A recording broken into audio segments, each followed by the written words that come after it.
à tous les Français, vous êtes tous concernés et avertis à l'avance de ce qui va arriver. Nous nous appelons les constitueurs, nous sommes des gilets jaunes, nous sommes vos enfants et vos petits-enfants. Nos actions ont un but ultime.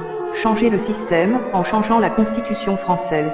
L'action Gilets jaunes est un succès sans précédent en termes de mobilisation, nous parlons de chiffres se rapprochant progressivement de mai 1968. L'exaspération des citoyens est générale, mais il sera nécessaire de changer deux points majeurs de la mobilisation si nous voulons vraiment gagner. Numéro 1. Parlez tous d'une seule et même voix concernant nos revendications. Nous proposons donc une seule et unique loi à faire adopter, la loi du référendum populaire. Numéro 2. Nous devons changer notre forme de mobilisation, qui divise trop le peuple. Ainsi, nous allons bloquer l'économie en bloquant les grands ports maritimes français pour une durée indéterminée. Il est temps d'agir de façon ciblée, organisée et pacifique, avec la plus grande ampleur possible. Français, soyez prêts, soyez nous, car nous sommes vous, nous n'avons pas de leader, pas de parti politique, pas de couleur, nous sommes la France. Numéro 1. La loi du référendum populaire. Le peuple français a de nombreux combats à mener, à titre d'exemple, le racket de la population par des taxes abusives, l'écologie, la santé, l'alimentation par l'agroalimentaire, la dictature financière des banques etc.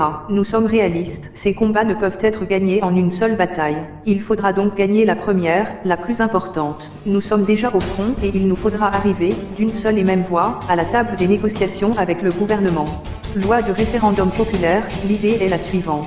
Un référendum pourra être soulevé par le peuple dès lors qu'au moins 600 000 Français auront signé une pétition sur un projet de loi ou un projet de révision constitutionnelle. Tout Français aura le droit de créer une pétition pour l'adoption d'une loi ou une révision de la Constitution.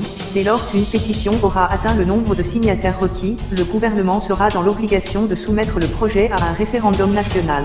Le référendum populaire ne dépendra aucunement des volontés du président de la République, ni d'aucune autre instance comme l'Assemblée nationale ou le Sénat. L'adoption d'une loi votée par référendum populaire sera une obligation républicaine et se fera donc sans condition. Un site internet officiel supervisé par un organe de surveillance des pétitions devra être mis en place et communiqué à travers les principaux médias afin de faciliter la concertation du peuple et la signature électronique des pétitions. L'adoption d'une telle loi sera un outil d'une puissance incroyable pour les citoyens, qui auront désormais les moyens de lutter pour leurs différentes causes, en court-circuitant si nécessaire leurs représentants politiques. Cela ne doit pas nous fâcher avec les quelques élus qui savent dignement nous représenter. Ceux-ci, d'ailleurs, sauront se manifester en étant des partisans engagés pour la loi du référendum populaire. Numéro 2. Blocage des ports, mairies et préfectures. Cher peuple français, voici la première action vers notre liberté. Nous allons réellement bloquer l'économie pendant une durée indéterminée, et continuerons tant que le gouvernement refusera de nous écouter. Malgré ses débuts divisés, l'action Gilets jaunes est un succès immense et inespéré. Nous rencontrons aujourd'hui un seul inconvénient majeur. Cette action divise trop le peuple, car de nombreux Français se sentent pris en otage par les concitoyens. Nous proposons de ne plus diviser les gens en modifiant la forme d'action. Cher peuple, nous ne nous adressons pas seulement aux Gilets jaunes mais bien à la population tout entière. Pour nos enfants, nous allons montrer au monde que la France est toujours capable d'être le pays des droits de l'homme. Nous allons bloquer totalement les grands ports maritimes français.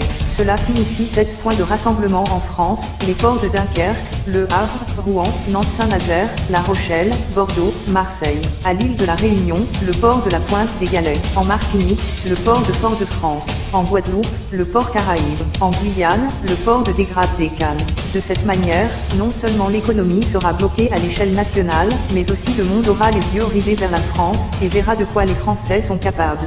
Organisation. Un tel mouvement sera sans précédent et le gouvernement va vouloir tout faire pour l'empêcher. Nous devrons être exemplairement pacifiques et soudés. La mobilisation se présentera sous cette forme à l'entrée de chaque port. Des rassemblements pacifiques géants, sous forme de pique-nique en musique. Une occupation des lieux continue, nuit et jour, par roulement. Pour ceux qui auraient des difficultés à se rendre dans un des grands ports, nous invitons chaque ville à des mobilisations pacifiques de masse bloquant les mairies et les préfectures.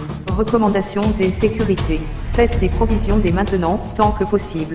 Les casseurs et personnes mal intentionnées seront signalés et livrés aux autorités. Concernant les forces de l'ordre, ils ne sont pas nos ennemis et beaucoup d'entre eux ne veulent plus servir d'armée privée pour une petite élite qui ne les respecte pas. Cependant attention, nous savons qu'ils ont souvent la consigne de nous provoquer pour nous pousser au débordement. L'État n'attendra qu'une chose, avoir de la violence à pointer du doigt, mais nous n'entrerons pas dans ce jeu. Ainsi, filmez et partagez autant que possible les faits et gestes suspects ou abusifs des forces de l'ordre.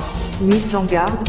L'enjeu de cette action républicaine est si énorme qu'il faut être conscient de ces trois réalités. Le gouvernement a main mise sur les réseaux sociaux, et des milliers d'utilisateurs ont dénoncé avoir vu leurs publications disparaître ou leurs comptes des pages Facebook bloqués. Cependant, ils ne peuvent pas tous nous contrôler. Il faut donc recourir au partage en masse des informations. Les grands médias décrédibiliseront le mouvement au maximum. Les forces de l'ordre seront probablement poussées à nous provoquer par la force. Le système a toujours utilisé les médias et les réseaux sociaux pour nous diviser, il ne tient qu'à nous en faire une force. Pour cela, un seul moyen, partager ce message à tout le monde, tous les jours, sur Facebook, Messenger, WhatsApp et autres. Téléchargez cette vidéo afin que si vos publications sont supprimées, vous puissiez la republier encore et encore. Appropriez-vous le mouvement, vous le faites pour vos enfants, pour la France, pour votre planète. Nous, le peuple français, ne céderons pas avant d'avoir gain de cause. Partagez car il s'agit d'un devoir national, un devoir parental, un devoir transgénérationnel. Vive la République, vive la France.